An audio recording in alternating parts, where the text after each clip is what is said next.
5 makanan berkalori tinggi di hari raya. Raya memang syok makan. Tapi hati-hati, ada makanan yang tinggi kalori boleh buat berat badan naik mendadak. Pertama, rendang daging.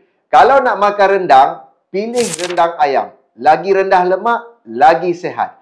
Kedua, ketupat palas. 1 biji bersamaan dengan 130 kilokal.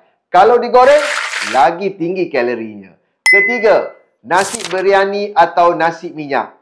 Kalori 2 kali ganda dari nasi putih. Satu hidangan boleh cecah hingga 800-900 kilokal. Keempat, lemang. Satu potong kecil pun dah 100 kilokal. Jadi, jangan makan lebih-lebih. Dan yang terakhir, air manis atau air gas. Satu tin air gas dah cukup 60% had gula harian. Bahaya makanan tinggi gula boleh menyebabkan kencing manis dan ada risiko mati. Nak makan boleh, tapi ingat perlu bersederhana. Jangan lupa share info ini dengan kawan-kawan korang.